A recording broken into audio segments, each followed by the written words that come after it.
5장 21절부터 6장 4절까지입니다. 신약 페이지 315쪽입니다. 에베소 5장 21절부터 6장 4절까지 길지만 주님께서 지금 우리에게 말씀해 주시는 것으로 이렇게 믿고 주님의 말씀에 귀를 기울이면서 같이 봉독하겠습니다. 그리스도를 경외함으로 피차 복종하라. 아내들이여 자기 남편에게 복종하기를 죽게 하듯 하라. 이는 남편이 아내의 머리됨이 그리스도께서 그의 머리됨과 같음이니 그가 바로 몸의 구주시니라. 그러므로 교회가 그리스도에게 하듯 아내들도 범사에 자기 남편에게 복종할지니라. 남편들아 아내 사랑하기를 그리스도께서 교회를 사랑하시고 그 교회를 위하여 자신을 주신같이 하라. 이는 곧 물로 씻어 말씀으로 깨끗하게 하사 거룩하게 하시고 자기 앞에 영광스러운 교회로 세우사 티나 주름 잡힌 것이나 이런 것들이 없이 거룩하고 흠이 없게 하려 하심이라. 이와 같이 남편들도 자기 아내 사랑하기를 자기 자신과 같이 할지니 자기 아내를 사랑하는 자는 자기를 사랑하는 것이라. 누구든지 언제나 자기 육체를 미워하지 않고 오직 양육하여 보호하기를 그리스도께서 교회에게 함과 같이 하나니 우리는 그 몸의 지체임이라. 그러므로 사람이 부모를 떠나 그의 아내와 합하여 그 둘이 한 육체가 될지니 이 비밀이 크도다. 나는 그리스도와 교회에 대하여 말하노라. 그러나 너희도 각각 자기 아내 사랑하기를 자신같이 하고 아내도 자기 남편을 존경하라. 자녀들아 주 안에서 너희 부모에게 순종하라. 이것이 옳으니라. 내 아버지와 어머니를 공경하라. 이것은 약속이 있는 첫 계명이니 이로써 내가 잘되고 땅에서 장수하리라. 같이 읽습니다. 또 아비들아 너희 자녀를 노엽게 하지 말고 오직 주의 교훈과 훈계로 양육하라. 아멘. 앉으시겠습니다. 네, 오늘 말씀은 우리 삶의 가장 기초라고 할 수 있는 가정에 관한 말씀입니다. 우리 삶의 출발점이 가정이에요. 이 가정이 참 행복하지 않으면, 가정이 무너지면 우리 삶이 다 무너지죠. 그래서 가정이 너무너무 중요한 거거든요. 특별히 가정이라고 하는 게 참 언제부터 시작이 됐을까 좀 고민해 보셨어요? 창세기 보면은 아담을 지으시고 나서 하와를 나중에 지으심으로써 하와와 함께 결혼해서 부부가 되게 만들고 거기서부터 가정이 시작되는 거잖아요. 그죠? 그러니까 가정이라고 하는 것은 하나님이 특별히 설립하신, 특별히 이렇게 뭔가 이 제도적으로 정하신 거예요. 신기하죠? 그죠? 우리가 예수님 믿고 또 하나님 믿고 삶을 그냥 혼자 개인적으로 살 수 있잖아요. 근데 신기하게 하나님은 가정이라고 하는 것을 만드시고 그 가정이라고 하는 틀 속에서 삶을 살아갈 수 있게 하신 거죠. 살라고 그렇게 말씀하신 거죠.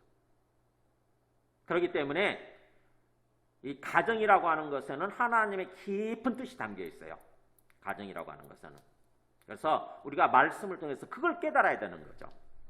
그냥 아무렇게나 아무 생각 없이 그냥 살아가는 것이 아니라 이 가정을 통해서 하나님은 뭘 원하실까 우리한테 그걸 생각해야 되는 거죠. 주님의 뜻을 깨달아야 되는 거죠. 그래야 우리가 그걸 알아야 목표를 그 삼고 살아가잖아요. 그죠? 우리 가정이 그런 가정 되도록 주님께서 그렇게 원하고 바라시고 기뻐하시는 그런 가정 되도록 거기다 목표를 두고 기도하면서 또 우리가 노력을 하게 되는 거죠. 근데 그게 없으면, 그 깨달음이 없게 되면 그냥 아무렇게나 사는 거예요. 아무렇게나 습관적으로 사는 거죠. 그러면서 우리 삶이 행복하지 않은데 그걸 이유를 또 모르는 거예요. 원인을. 그래서 말씀을 통해서는 우리는 하나님의 뜻을 항상 깨달으려고 해야 되는 거예요. 말씀을 통해서 하나님의 뜻, 하나님의 계획이 뭔가, 특별히 가정처럼, 그리고 또 교회도 마찬가지죠. 교회도 하나님이 정하신 어떤 그 틀이거든요. 우리를 구원해 주신 다음에 그냥 개인주의적으로 이렇게 신앙생활을 하게 하신 것이 아니라 교회라고 하는 공동체를 형성을 하고 그 공동체 속에서 사람들과 관계를 맺고 서로 사랑하고 섬기면서 그렇게 신앙생활을 하게 하셨죠. 그러면은 교회도 역시 하나님의 깊은 뜻이 있는 거예요. 그래서 가정과 교회 이게 하나님이 특별히 우리한테 어떤 이렇게 정해주신 어떤 그런 틀입니다. 틀. 그러다 보니까 마귀는 계속 이 가정을 무너뜨리고 교회를 무너뜨리기 위해서 발악을 하죠. 그죠? 교회를 통해서, 가정을 통해서 하나님은 우리를 완전한 구원으로 인도하려고 그러시는 거거든요. 완전한 구원을 향해서. 완전한 구원은 뭐냐면은 에덴 동산에서 사는 거죠. 그죠? 에덴 동산에서 하나님과 교제하면서 하나님과 사랑을 나누면서 영원히 영생의 삶을 사는 거예요. 그게 완전한 구원인데 그 완전한 구원으로 나아가는 통로가 바로 이 가정이고 교회인 거죠. 근데 마귀는 그렇게 되지 않도록 어떻게든지 지금 가정을 무너뜨리고 교회를 무너뜨리기 위해서 발악을 하고 있다고 하는 사실입니다. 우리가 마귀에게 속으면 안 되죠. 마귀에게 넘어가면 안 되죠. 우리 주변의 어떤 흐름을 보세요. 보면은 굉장히 다 가정관이나 이 교회관이 반성경적입니다. 비성경적이고 반성경적이에요. 우리는 아주 예민하게 끼어서 그것을 어떤 그 캐치할 줄 알아야 돼요. 뭐 동성애나 동성애나 동성혼이나 뭐 젠더 평등이라고 그러면서 성평등 그러면서 그냥 남녀 양성평등만 중요한 게 아니라 모든 성은 평등하다 해가지고 그런 식으로 자꾸 아주 그럴듯하잖아요. 인권이라고 하는 어떤 그걸로 포장을 해가지고 그렇게 해서 성경적인 어떤 결혼관, 성경적인 가정관 이런 것들을 다 무너뜨리려고 발악을 하고 있습니다. 마귀가. 거기에 우리가 속아 넘어가면 안 된다고 하는 거죠. 철저하게 말씀을 통해서 하나님이 계획하신, 하나님이 원래 우리에게 바라고 원하시는 가정의 모습이 뭔가, 특별히 가정에서 이 부부, 남편과 아내의 관계 모습, 그리고 또 부모와 자식 간의 관계 모습, 이것을 우리가 알고 이제 오늘 말씀을 통해서는 깊이 알고 온전히 알고 그 말씀대로 살아가려고 실천하려고 해야 되는 거죠. 그동안 제가 매년 5월달 되면 이 말씀을 가지고 나눴기 때문에 개략적으로는 좀 알죠. 그죠? 개략적으로는 아는데 이제 그 정도에서 그치는 것이 아니라 우리 스스로 읽으면서 우리 스스로 하나님이 주시는 그 음성을 들으면서 아 그렇구나라고 우리가 가슴으로 받아들여야 돼요. 가슴으로 받아들여서 이렇게 살아야 되겠구나라고 결심을 해야 되는 거죠. 결심. 아까 우리 찬송한 것 중에 첫 번째 찬송 그런 거 있잖아요. 주께서 우리에게 명하시니 그 명령 따라서 살아가리. 네. 주님의 명령으로 알고 그 명령 따라서 살아가리라 라고 결심하는 모습이잖아요. 우리 인간이라고 하는 존재는 어떤 그 지정의 인격을 가진 존재 아닙니까? 의지를 주셨어요. 의지. 그게 하나님을 닮은 거죠. 그러니까 우리 감정, 기분적으로 어떻게 보면 좀 싫은 거라 할지라도 내가 싫은 거라 할지라도 우리는 의지를 가지고 뭔가 이렇게 순종할 수 있는 거예요. 그리고 그렇게 순종하려고 하게 되면은 주님께서 임하셔서 우리 삶을 인도해 가시게 되는 거죠. 그 자세가 필요한 거죠. 주님이 말씀하셨다면 나는 그 말씀 따라서 살리라. 주님이 명령하셨다면 나는 그 명령 따라서 살리라라고 굳은 결심이 필요하고 한 발자국 앞을 향해서 내디디면 주님께서 도와주시는 거거든요. 성령을 우리 안에 부어주셔서 우리 마음에서 우러나와서 자발적으로 순종하고자 하는 그런 마음이 생기고 또 힘을 주시는 거죠. 힘을. 주님은 그렇게 우리에게 원하시는 거예요. 그런 자세를. 자, 오늘 말씀이 이 가정에 관한 말씀인데 특별히 가정에 관한 말씀을 구원과 관련해서 생각을 해야 됩니다. 구원 보면은 21절에서 그리스도를 경외함으로 란 말 쓰잖아요. 그리스도를 경외함으로 해라. 그 다음에 또 22절 보면 죽게 하듯 하라 이런 말 나오고 또 25절 보면 그리스도께서 하신 같이 하라. 그리스도께서 하신 것처럼 그렇게 하라. 29절도 그렇게 돼 있죠. 그리스도께서 하신 것 같이 하라. 그 다음에 또 32절 보면 나는 그리스도와 그에 대해서 말하고 있다. 이런 말 쓰시기도 하고 또 보면은 6장 1절에서 보면은 주 안에서 부모에게 순종하라 그러면서 이것이 옳으니라는 아주 그냥 의미심장한 말을 써요. 옳으니라. 디카이오스 그래가지고 이게 의로운 거다 이런 뜻이에요. 의로운 거다. 우리 로마서 하면서 의라는 게 뭔지 아셨죠? 그잖아요. 우리가 예수님 믿고 구원받으면 하나님의 의를 우리한테 주시잖아요. 우리를 의롭다라고 인쳐주시지 않습니까? 우리가 의인이 되는 거죠. 그러면 이 뭔가 이 가정생활, 부모 공경하고 부모에게 순종하는 것도 그게 의로운 거라고 한다면 이게 구원과 관련된 거라고 하는 거죠. 구원. 그러니까 이 구원과 관련해서 말씀을 듣지 않으면 자칫하게 되면 이게 율법적인 말씀이 돼버립니다. 난 하기 싫은데 막 하라고 명령하고 의무적으로 이렇게 얘기하시니까 뭐예요? 하려고 배우는데 또 안 되는 거죠. 그래서 우리가 흔히 이렇게 말씀을 나눌 때 보면은 우리가 어떤 식으로 삶을 살아야 되는지, 뭘 하고 뭘 하지 말아야 되는지에 대해서 율법적으로 말씀을 전하는 사람들이 굉장히 많은데 잘못된 거예요. 구원과 관련해서 말씀을 해주셔야 돼요. 구원과 관련해서. 즉 다시 말하면 구원은 뭐죠? 하나님께로 와서 하나님이 통치하시는 삶을 살아가는 거. 이게 구원이거든요. 그러니까 우리 영혼이 의롭게 되어져서 하나님이 그 다음부터 하나님과 교제가 되는 거예요. 하나님과 교제하면서 교통하면서 하나님이 통치하시고 하나님이 이끌어 가시는 삶을 살아가는 거, 그게 구원이거든요. 근데 가정에 그것이 임해야 된다고 하는 거죠. 가정에 구원이 온전히 임해야 된다고 하는 거죠. 즉 하나님께서 임하셔서, 우리 가정에 임하셔서 하나님께서 모든 것을 주관하시면서 세워주시면서 치료하시면서 은혜 가운데서 이끌어주시는 그런 가정이 돼야 되는 거고, 그런 삶 속에서 그런 삶을 살아가면서 완전한 구원으로 우리가 나아가게 되는 거죠. 장차 주님이 재림하셔서 우리가 부활하게 되어져서 완전한 구원 임하는 거, 그걸 향해서 나아가는 것입니다. 그러니까 이 가정에 관한 말씀도, 또 우리의 어떤 그 일상 삶에 관한 말씀도 구원과 관련해서 생각할 줄 알아야 돼요. 그래서 이제 말씀을 좀 깊이 보는 거죠. 제대로 보는 거죠, 사실은.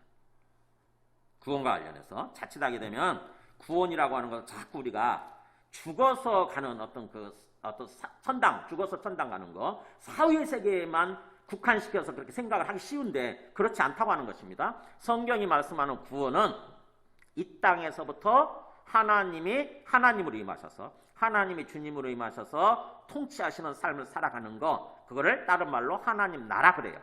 하나님의 통치, 그거를 하나님 나라 이렇게 표현합니다. 즉 우리가 예수 믿고 하나님 나라에 들어간다 그럴 때 죽어서 천당 간다는 말이 아니라 하나님의 통치에 들어간다 이런 뜻이에요.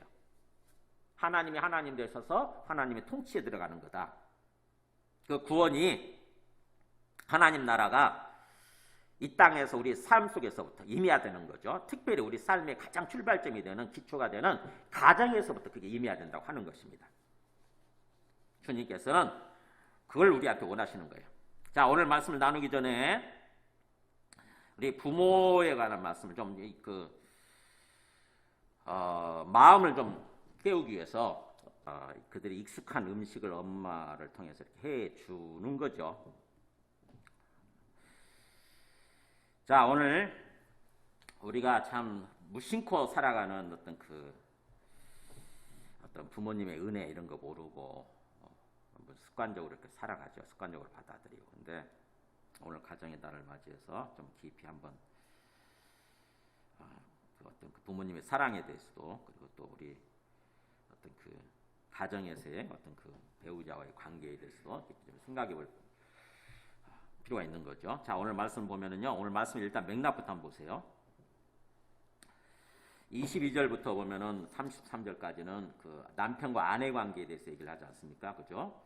22절에 아내들이여 이렇게 표현하고, 25절에 남편들아 이렇게 표현하죠. 그리고 6장 1절에 보면은 자녀들아 이렇게 표현하고, 또 6장 4절에 보면 아비들아 이렇게, 그러니까 자식들한테 주는 말씀이고 또 부모들한테 주시는 말씀인데, 이 맥락이 우리 일상 삶이죠. 가정에서의 일상 삶, 특별히 가정에서의 관계죠. 근데 그 말씀의 시작이 어디서부터 시작되냐면 사실은 15절부터 시작이 되는 거예요. 5장 15절부터 간단히 한번 보세요. 그런데 너희가 어떻게 행할지를 자세히 주의하여 지혜 없는 자 같이 말고 지혜 있는 자 같이 하여, 오직 지혜 있는 자 같이 하여 세월을 아끼라, 때가 악하니라. 그러니까 우리가 살아가고 있는 이 세상 삶이 굉장히 지금 악하다고 하는 거죠. 자칫하게 되면 우리가 하나님의 뜻을 잃어버리고 하나님의 뜻을 모르고 그냥 그야말로 방황하는 모습으로 잘못된 삶을 살아갈 수 있는 그런 환경인 거죠. 그렇기 때문에 자세히 주의해라. 어떻게 행동해야 되는지 자세히 주의해라. 그래서 하나님의 뜻을 파악하려고 해라. 17절에 나오잖아요. 그러므로 어리석은 자가 되지 말고 오직 주의 뜻이 무엇인가 이해하라. 그러니까 우리가 삶을 살아가면서 정말 우리가 예수님 믿고 구원받았다고 한다면은 지금 우리가 무심코 행하는 여기에 하나님의 뜻은 뭔가, 주님의 뜻은 뭔가를 알려고 해야 되는 거죠. 습관적으로 그냥 아무렇게나 살아가는 것이 아니라 세상 사람들은 그렇게 살아가는데 그래서 결국에는 이 땅의 삶도 망하고 장차 완전한 멸망을 향해서 가고 있는데 우리는 주님의 통치 가운데로 이렇게 들어왔다고 한다면 구원받아서 주님의 통치 가운데로 들어왔다고 한다면은 그렇게 살면 안 되죠. 의식이 깨어 있어야 됩니다. 의식이. 생명이 있다고 하는 거 우리가 생명을 하나님의 생명, 영생이라고 그러죠. 하나님의 생명, 영생을 받았다고 하는 것은 의식이에요. 의식이 살아나는 거예요. 의식이 깨어 있는 것입니다. 의식이. 하나님과의 관계에 있어서 또는 다른 사람들과 관계에 있어서 우리가 어떤 취해야 되는 모습이 있는 거예요.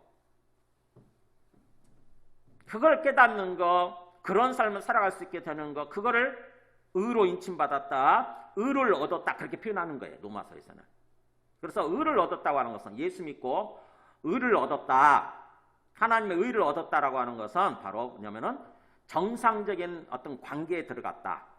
하나님께서 우리에게 바라시는 정상적인 관계, 그 상태로 회복이 되어졌다, 그 상태로 들어갔다 그런 의미예요.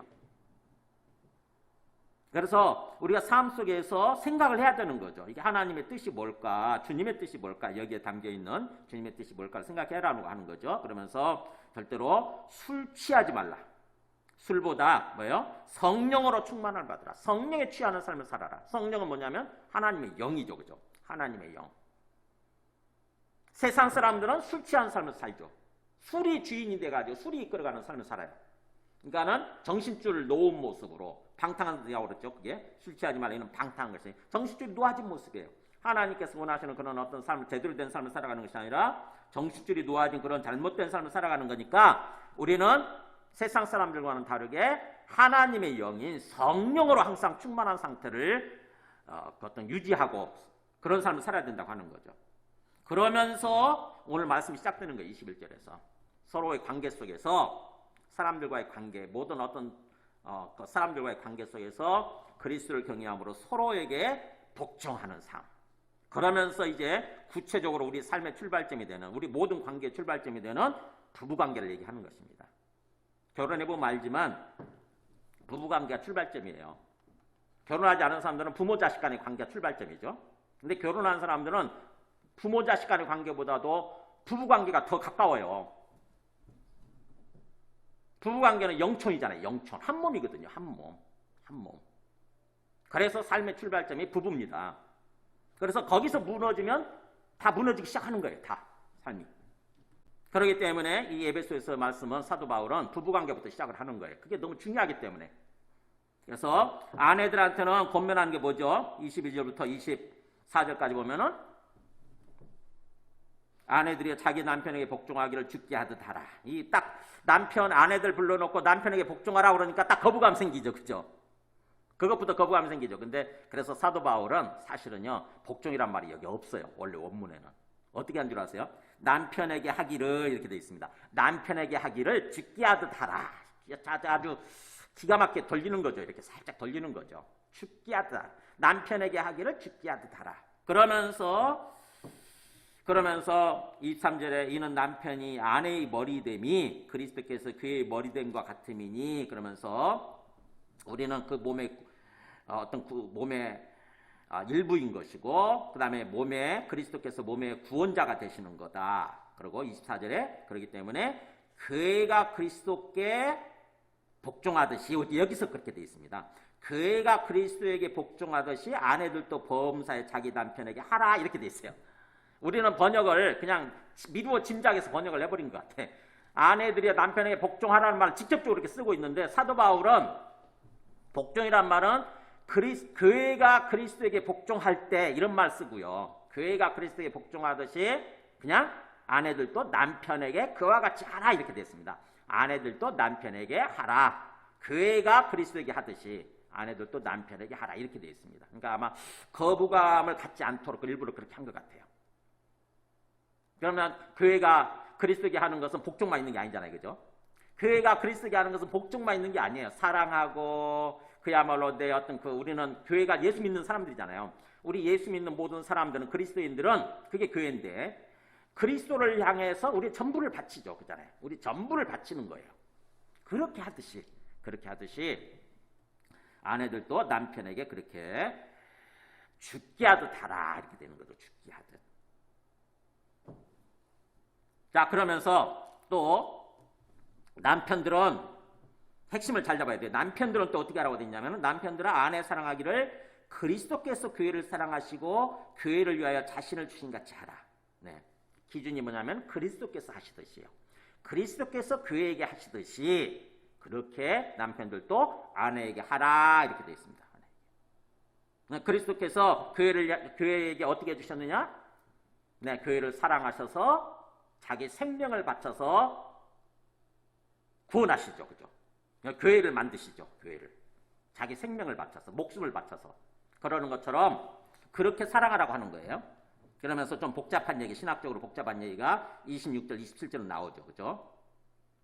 예수님의 교회를 향한 목표가 나오는 거거든요. 26절, 27절. 이는 곧 물로 씻어 말씀으로 깨끗하게 하시고 그래서 거룩하게 하시고 자기 앞에 영광스러운 교회로 세우사 티나 주름 잡힌 것이나 이런 것들이 없이 거룩하고 흠이 없게 하려 하십니다. 무슨 말이냐면 교회에 대한 주님의 목표죠. 장차 교회가 주님 앞에 어떤 모습으로 서요? 티나 주름 잡힌 거 없이 아무 흠이 없는 모습으로 거룩하고 온전한 모습으로 서게 돼 있는 거예요. 우리가 나중에 주님 앞에. 주님은 우리 교회를 향한 우리를 향한 목표가 바로 그거예요. 그 목표를 가지고 우리를 위해서 목숨을 바치시고 우리를 교회가 되게 하시고 그렇게 하셨다고 하는 것입니다. 그러면서 남편들도 그리스도가 그렇게 하듯이 남편들도 아내를 향해서 그렇게 하라고 하는 거예요. 그러니까 아내에 대한 목표가 있어야 되는 거죠. 장차 하나님 앞에서 온전한 모습으로 서는 거, 그 목표가 있고 그것을 향해서 자기 목숨 바쳐서 사랑하는 거죠. 그래서 28절에 이와 같이 그러잖아요.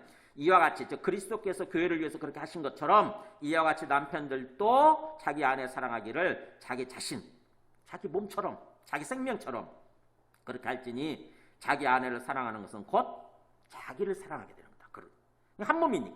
한 몸이니까. 아내를 사랑해서 아내가 제대로 서게 되면은 결국 내가 제대로 서게 되는 거죠.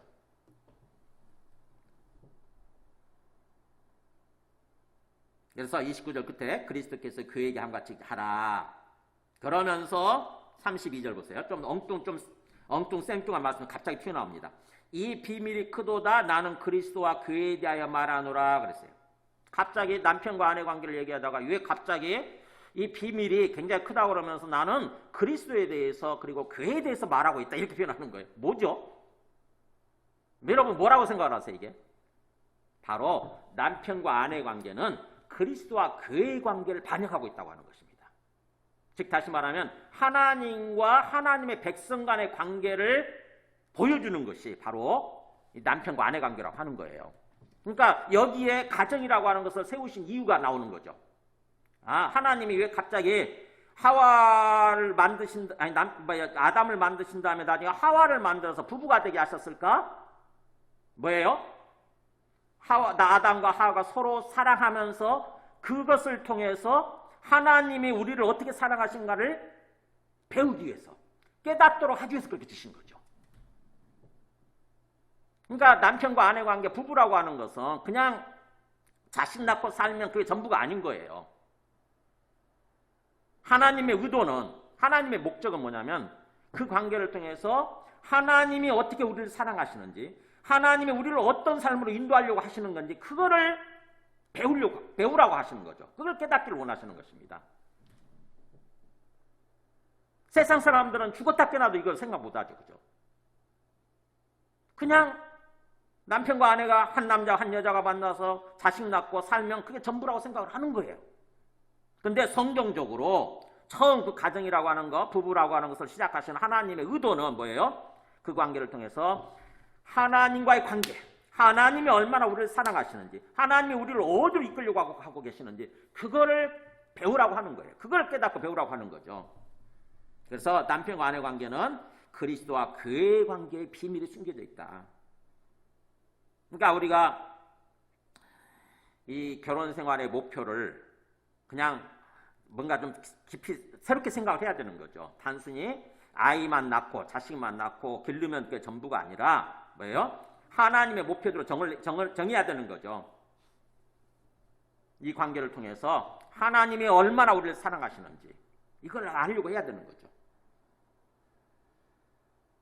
그러면서 마지막 결론이에요. 33절에 너희도 각각 자기 아내 사랑하기를 자신같이 하고 아내도 자기 남편을 존경하라. 네.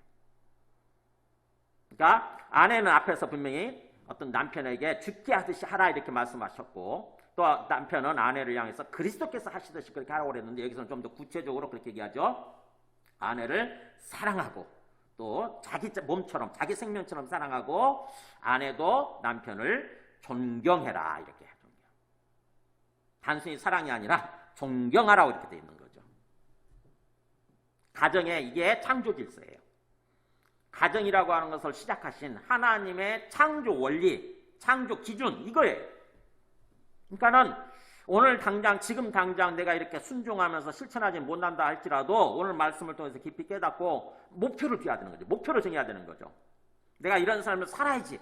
그래서 우리 가정에 특별히 우리 부부관계에 구원이 하나님의 통치가 온전히 임하도록 해야지라고 하는 어떤 목표를 정하고 기도하면서 사는 거죠. 노력하는 거죠. 기도하면서 주님 제가 연약해서 저의 속에 있는 어떤 고집, 저의 속에 있는 어떤 욕망, 저의 속에 있는 어떤 높아진 생각 이런 것들 때문에 교만 때문에 내가 온전히 순종을 못하는데 주님 도와주세요.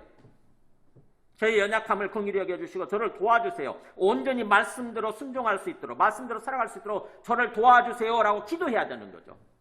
그럴 때 주님께서 성령을 부어주셔서 우리 마음을 녹이시고 이 돌처럼 단단히 굳어져 있는 우리 마음을 녹이시고 우리 마음에서 우러나와서 이 말씀대로 순종하려고 하게 되는 거죠. 그러면 우리 가정에 온전히 주님의 구원이 임하는 것입니다. 그러면 거기서부터 행복이 시작이 되죠. 그죠? 거기서부터.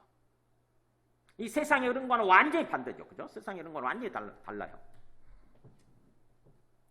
이런 말씀 하면은 보통 그러거든요. 이게 무슨 이조 시대, 조선 시대도 아니고 무슨 어떤 무슨 말씀을 지금 하는 겁니까? 그러면서 이 말씀을 싫다고 그래요. 다른 건 하나님의 말씀이다 그러면서 받아들이려고 그러는데 이런 말씀하기 너무 싫대 자기들은. 자기들 싫대. 요즘 분위기가 그래요. 교회를 다녀도 이런 말씀을 싫다는 거야. 그럼 어떻게 되죠? 이런 말씀을 싫으니까 이 말씀들 안 살아가려고 그런다? 네, 그러면은 거기에 구원이 임하지 않는 거예요. 힘들어도 내가 싫어도 이게 주님의 말씀이면 순종을 해야 되는 거죠. 그래서 어떻게 하면 순종할 수 있느냐? 21절 나오잖아요. 그리스도를 경외함으로. 여기에 비밀이 있어요. 그리스도를 경외함으로. 우리 인간적으로는 내 속에 있는 육신 때문에 내 고집과 자아, 내 교만 때문에 이렇게 싫다고 이런 게. 근데 어떻게 해야 됩니까? 믿음과 연관이 되는 거죠. 믿음. 우리 성경적으로 믿음이 뭡니까? 그리스도께서 살아계시고 지금 내 앞에 살아계시고 그분이 나의 주님이시다라고 믿는 거잖아요. 그죠? 우리 눈에 안 보이지만 이 땅에 오셔서 내 죄를 위해서 죽으시고 부활하시고 하늘에 올라가신 그분이 지금 어디 계시냐? 바로 우리 앞에 살아계신다고 하는 거거든요. 우리 앞에. 그 그리스도를 의식하는 것입니다. 그리스도를 의식하고 그리스도 때문에 순종하는 거예요. 그리스도 때문에. 우리 성경에 보면은 저 뒤쪽에 있을 것 같은데 베드로전서 3장 12절 이거 제가 항상 보여드리잖아요. 읽어볼까요? 주의 눈은 의인을 향하시고 그에게는 의인의 강구에 기울이신다 이렇게 나오죠. 그러니까 주님의 눈은 우리를 보고 계시고 의인들 예수 믿고 구원받은 사람들이죠. 의인을 향해 계시고 그분의 귀는 의인이 간구할 때 경청하고 계신다. 그러니까 하늘에 오르셔서 다른 딴짓하고 계시는 것이 아니라 바둑 두고 장기 두고 계시는 것이 아니라 항상 우리를 주목하시고 항상 우리를 보고 계신다고 하는 거죠. 그분을 우리 믿음의 눈으로 그분을 또 바라보는 거예요. 그러면 지금 내 마음속에서는 하기 싫은데 주님이 지금 앞에 계시면서 너 힘들지? 그럼에도 불구하고 한번 해봐라 이렇게 말씀하시는 걸 듣는 거예요. 알겠습니다 주님, 그럼 한번 해볼게요 라고 나를 내려놓고 순종하려고 하는 마음을 가질 때 주님께서 우리를 도와주시는 거죠. 그래서 믿음과 연관되어 있다고 하는 것입니다. 그리스도를 경외함으로.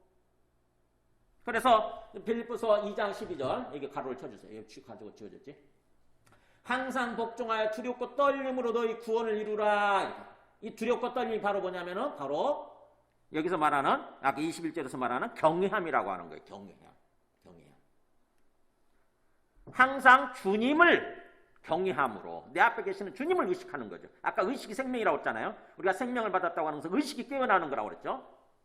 의식이. 항상 내 앞에 계시는 주님을 의식하는 거예요. 그러면 내 속에서 막 여러 가지 부하가 치밀어 오르고 순종하기 싫어도 주님을 바라보니까 주님께서 우리를 도와주셔서 우리가 순종할 수 있게 되는 거죠. 그래서 항상 복종하여 두렵고 떨림으로 경외함으로 온전한 구원을 향해서 나아가라 이거예요. 그러니까 비밀은 바로 그리스도를 경외함입니다. 그러면서 우리가 꼭 알고 있어야 되는 게 첫 번째 말씀 보여줘 보세요. 고린도전서 11장 3절 앞에서 아까 보면은 23절에서 그랬죠. 남편이 아내의 머리됨이 그리스도께서 교회의 머리됨과 같다. 이게 굉장히 신학적인 표현인데 우리가 알고 있어야 되는 거죠. 뭐냐면은 여기 보세요. 나는 너희가 알기를 원하노니 그잖아요. 사도 바울도 너희가 분명하게 알고 있어야 된다 그러면서 뭐라고 그러냐면은 읽어볼까요? 각 남자의 머리는 그리스도요, 여자의 머리는 남자요, 그리스도의 머리는 하나님이시라. 이게 무슨 말일까요? 순서적으로 하면 이렇게 되겠네요. 여자의 머리는 남자고 남자의 머리는 그리스도고 그리스도의 머리는 하나님이다. 이렇게 되겠네요. 머리란 말이 무슨 뜻일까요? 결정권이에요. 결정권. 그러니까 뭐예요? 여자의 머리는 그러니까 같이 부부관계로 되어 있지만 최종적으로 뭔가 서로 의논하고 그렇게 인격적으로 어떤 평등하죠. 인격적으로 평등하지만 하나님 앞에서 주도권을 쥐고 하나님의 뜻에 합당한 삶을 살아가도록 이끌어야 되는 존재는 누구냐? 누구한테 하나님께서 주셨느냐? 누구를 머리로 세워주셨느냐? 남자를 세워주셨다고 하는 거예요. 남자를. 그래서 여자의 머리는 남자고 그러면서 또 남자는 누가 주도권을 쥐고 결정하면서 이끌어가느냐? 그리스도께서. 그러면서 또 그리스도는 또 누가 이끌어가느냐? 하나님 아버지께서. 이렇게 돼 있다고 하는 이게 영적 질서입니다. 우리가 이것을 기억하고 있어야 되는 거죠. 세상은 이거 못 받아들이죠. 특히 여자 입장에서 이거 못 받아들이죠. 그죠? 그러나 여자 입장에서 받아들이든 못 받아들이든 하나님께서 정하셨으면 하나님의 뜻인 거예요. 그게. 영적 질서, 이게 창조 질서예요. 창조 질서. 창조 원리입니다. 내가 싫어도 주님께서 그렇게 정하셨으면 그렇게 순종하면서 걸어가려고 그럴 때 우리 삶이 모든 것이 치유되고 회복되면서 복된 삶으로 세워지게 되는 거예요. 그러면서 이제 부모 자식 간의 관계로 한번 보죠. 6장 1절 보면은 자녀들아 주 안에서 너희 부모에게 순종하라 이것이 옳으니라. 그러니까 주님 안에서 부모님께 순종하는 이게 옳다 이렇게 의롭다 이렇게 표현을 하고 그러면서 순종이란 말을 여기서는 또 2절에서는 너희 아버지와 어머니를 공경하라 이렇게 돼 있죠. 공경하라 이것은 약속이 있는 첫 계명이니 이로써 너가 잘되고 땅에서 장수하리라. 자, 부모 자식 간의 관계에 대해서 가만히 좀 생각을 해보죠. 우리가 우리의 부모님 우리가 만나고 싶어서 우리가 선택해서 만난 분입니까? 그렇지 않잖아요. 그죠? 그렇지 않아요. 그냥 하나님이 우리 부모님을 통해서 우리를 이 땅에 낳게 하셨어요. 이 땅에 존재케 하신 거죠. 하나님이 맺어주신 관계예요. 하나님이. 그러면 부모라고 하는 존재는 어떤 존재냐? 하나님이 우리한테 생명을 주셨기 때문에 하나님이 원래 우리의 주인이시고 우리를 돌봐주시고 우리 삶을 인도해 주셔야 되는데 부모님을 세워주신 거죠. 하나님 대신 부모님을 세워주신 거예요. 그래서 부모님은 하나님을 대신하는 분이신 거죠. 그러니까 우리는 부모님을 생각을 할 때 항상 뭐예요? 죽게 하듯이 해야 되는 거예요. 하나님께 하듯이. 왜냐하면 그분이 하나님을 대신하는 분이시니까. 그럴 때에 보세요. 이것이 옳으니라, 이것이 의로운 거다 이렇게 말을 하면서 그럴 때 그것은 바로 약속 있는 첫 계명이다. 즉 다시 말하면 하나님의 축복의 약속을 주신 첫 계명이라고 하는 거죠. 무슨 말이냐면 우리가 십계명 보세요. 뒤에 십계명 나오죠. 성경에 십계명 보면 10가지 계명 중에 4번째까지는 하나님과의 관계의 계명이죠. 그죠? 하나님과의 관계에 대한 계명이에요. 그리고 5번째부터 10번째까지는 이웃관계, 사람들과의 관계에 대한 계명이에요. 근데 그 첫 번째 계명, 5번째 계명이 바로 부모님 공경하라고 되어 있는 거죠. 부모님 공경. 즉 약속 있는 첫 계명이다. 그럼 약속 어떤 약속이냐? 축복의 약속을 주신 거예요. 축복의 약속. 거기에 2절에 나와 있는 것처럼 3절에 나와 있는 것처럼 이로써 너가 잘되고 땅에서 장수하리라. 내가 부모님을 공경했더니 내가 잘 된다는 거예요. 내가 하는 일이 잘 된다는 거잖아요. 내 삶이 잘 된다는 거예요. 형통하게 된다고 하는 거죠. 그러면서 땅에서 장수한다는 오래 산다는 뜻이니까 건강하게 무병장수하는 것을 얘기하는 거죠. 아니 부모님 공경하는 거하고 내가 그렇게 뭔가 이 땅에서 축복된 삶을 사는 거하고 무슨 관계가 있는 거예요? 하나님은 관련이 있다고 하는 것이죠. 왜요? 부모님 공경하는 것은 하나님 공경하는 것이기 때문에 바로 내가 부모님을 마음을 다해서 공경할 때 하나님은 자기를 공경하는 것으로 받아들이는 거예요. 자기를 공경하는 것으로. 그래서 하나님께서 우리 삶에 복을 주시는 거죠. 그래서 부모라고 하는 존재는 하나님 대신 세워주신 분이다. 이걸 항상 기억해야 되고 또 4절에 그러면 또 아비들아 부모들아 너희 자녀를 노엽게 하지 말고 오직 주의 교훈과 훈계를 양육하라. 자, 부모님 입장에서는 또 자식이라고 하는 존재가 어떤 존재냐? 우리가 또 세상 방식으로 생각이 되면 자식이라는 존재는 내가 낳았으니까 내 자식이잖아요. 그죠? 내가 낳았으니까 내 자식이고 내 소유물이지. 내 재산처럼 내 것처럼 생각하기 쉬운 거예요. 근데 보세요. 내 육체를 통해서 태어났지만 내가 그렇게 태어나긴 했지만 사실은 우리 아이들한테 우리가 생명을 줄 수 있는가? 그렇지 않잖아요. 그죠? 우리 아이들한테 우리가 생명을 줄 수가 없어요. 하나님이 주시는 것입니다. 하나님이. 그러니까 몸뚱아리만 타고 태어나게 한 거지, 몸뚱아리만 태어나게 한 거지 사실은 그 속에 있는 생명은 하나님이 주신 거예요. 하나님이 주인입니다. 하나님이. 성경에 나오죠. 시편 127편 3절에 보세요. 읽어볼까요? 보라 자식들은 여호와의 기업이요 나오잖아요. 여호와의 기업이다. 하나님께 속한 기업이다. 하나님 속한 거라는 거예요. 기업이란 말이 우리 재산이고 유산이고 그런 뜻이잖아요. 하나님 속한 재산, 하나님께 속한 재산, 하나님께 속한 유산, 하나님의 거라는 거죠. 그러면 우리 부모는 뭐예요? 하나님의 것을 맡은 청지기예요. 청지기. 이거를 깊이 깨닫고 생각하는 게 기억하는 게 중요해요. 우리는 세상의 흐름은 그냥 부모 입장에서 자식은 내 거거든요. 내 마음대로 뭔가 할 수도 있고 할 수 있고 그렇게 해도 되는 그런 생각을 하게 되는 거죠. 근데 곰곰이 이치적으로 생각하게 되면은 하나님이 그한테 생명을 주셨고 그래서 하나님이 주인이라고 하는 거죠. 우리는 하나님의 것을 맡은 청지기, 선한 청지기가 돼야 되는 거죠. 선한 청지기. 내 마음대로 내 욕심대로 이끌어가는 것이 아니라 하나님의 뜻을 살피고 하나님 뜻대로 이 아이가 크도록 그리고 하나님 뜻대로 뭔가 하나님이 주신 은사가 있지 않습니까? 달란트 있잖아요. 우리가 준 게 아니잖아요. 그죠? 하나님이 주셨어요. 그 아이들한테. 독특한 은사, 달란트를 하나님이 주셨다고. 그럼 하나님이 그걸 주시면 하나님의 계획이 있을 거 아닙니까? 그죠? 그 은사와 달란트를 통해서 하나님을 찬양하고 하나님의 영광을 나타내는 삶을 살라고 하는 거잖아요. 그러면 그렇게 되도록 우리 부모는 도와주는 존재죠. 도와주는 존재. 그래서 부모 입장에서 자식이라고 하는 존재는 내 것이 아니라 하나님의 것을 받던 청지기다라고 하는 생각을 항상 하는 것. 그래서 부모 자식 간의 관계는 이런 깊은 영적 의미가 있는 거죠. 부모는 하나님을 대신하는 존재. 그래서 부모님 공경하는 것은 하나님을 공경하는 것과 같다. 그래서 하나님께서 은혜 주시고 복을 주시게 된다. 그 다음에 또 부모 입장에서 자식이라고 하는 존재는 내 것이 아니라 하나님의 것이고 하나님의 것을 맡은 우리는 청지기일 뿐이다. 그래서 하나님 뜻대로 키워야 된다고 하는 거죠. 그래서 거기서 이렇게 얘기하는 거예요. 아비들아 너희 자녀를 노엽게 하지 말고 화나게 하지 말고. 어떤 때 아이들이 화나죠?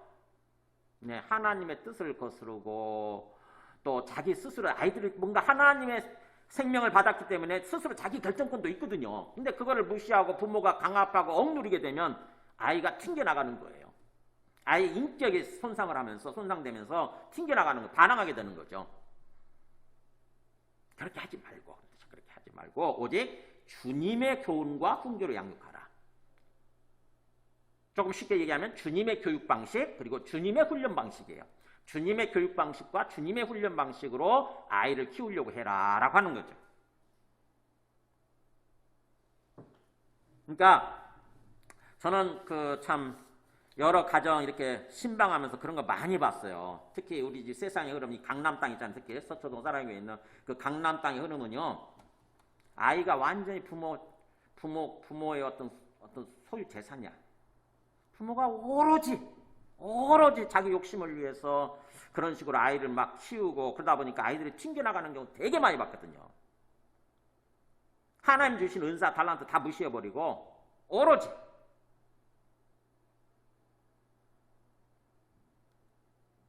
그거를 조심해야 되는 거죠.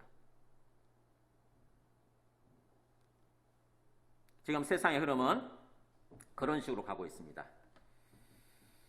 세상의 흐름은 하나님의 것이다. 나는 하나님의 것을 맡은 거다. 청직이다. 이런 생각 안 해요. 그냥 사람들이 그렇게 생각 안 하니까. 세상 사람들이. 자, 말씀을 정리합니다. 5월 가정의 달을 맞이해서 다시 한번 구원의 관점에서 우리 가정이 어떤 식으로 이루어져야 되는가, 구원과 관련해서 생각해 보시기 바랍니다. 특히 부부 관계에 있어서도, 남편과 아내 관계에 있어서도 그렇고, 부모 자식 간의 관계에 있어서도 그렇고, 어떤 모습이 구원받은 모습, 하나님께서 원하시는 어떤 구원의 모습인가 하는 거예요. 6장 1절에서 이것이 옳으니라 할 때, 옳으니라는 말이 디카이오스, 의로운 그런 뜻이거든요. 의로운 거다. 이것이 의로운 거다. 즉 다시 말하면 우리가 예수님 믿고 의를 얻었다고 그럴 때, 그래서 의로운 삶을 살아야 되잖아요. 그다음부터는 의로운 삶의 모습이다 이런 뜻이에요. 예수님 믿고 구원받아서 의로운 삶의 모습, 어떻게 창조질서에 합당한 모습인 거죠. 하나님의 창조질서에 합당한 모습. 그러면 하나님께서 우리가 그런 삶을 살아가려고 할 때 하나님께서 더욱더 은혜 주시고 우리 삶을 복된 삶으로, 행복한 삶으로 세워주시는 거죠. 그런 노력을, 그렇게 거기다 목표를 두고 그런 노력을 할 때, 그렇게 하려고 할 때,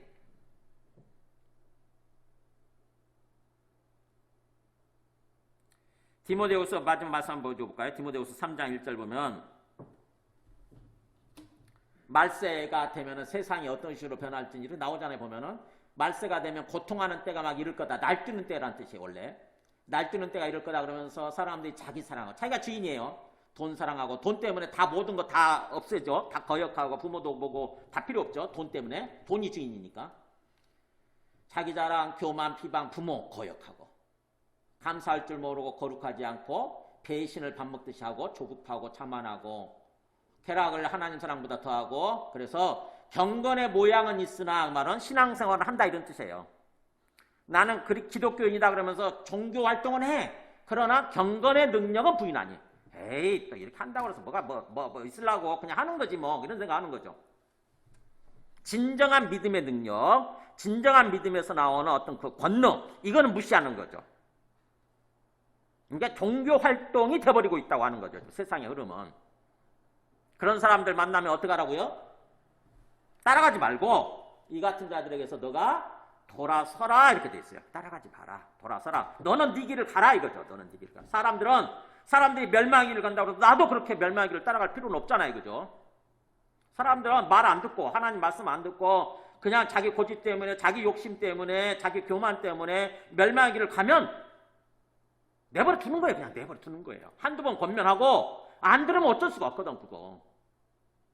나는 내 길을 가는 것입니다. 나는 오로지 하나님께서 살아계시고 예수님께서 이 땅에 오셔서 우리를 위해서 죽으심으로 우리를 구원해 주시고 항상 우리 앞에 살아계시는 것을 진정으로 믿고 주님을 경외하면서 말씀에 순종하는 삶을 살려고 하는 거예요.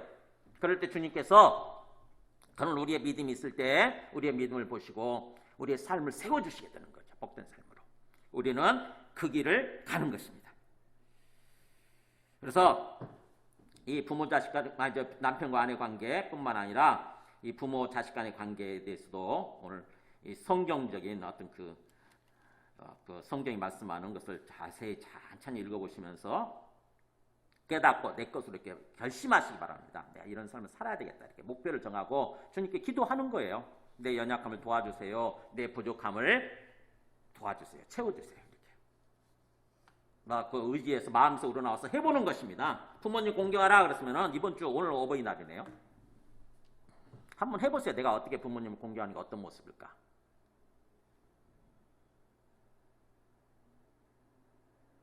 기도하면 주님께서 아마 깨닫게 해주실 것입니다. 멀리 떨어져 계신 분들은 전화로라도 안부를 묻고 또 찾아뵈야 될 거고, 부모님께 존경하고 사랑한다고 말해줘야 되고, 또 부모님한테 특별히 뭔가 부모님이 건강이 연약하고 그러면 가서 기도해 드리세요. 건강. 그리고 또 용돈이 좀 필요하다 그러면 용돈도 조금 드리시고, 궁극적으로는 그분이 그분의 영혼을 주님께로 인도하는 것입니다. 주님을 알도록, 주님을 알고 주님이 인도해 가시는 삶을 이 땅에서 얼마 남지 않은 그 기간 동안 그런 삶을 살다가 주님 부르시면 감사하면서 찬송하면서 주님 품에 안기도록 그렇게 그 영혼을 주님께로 인도하는 삶을 사는 거예요. 그 일을 하는 것입니다.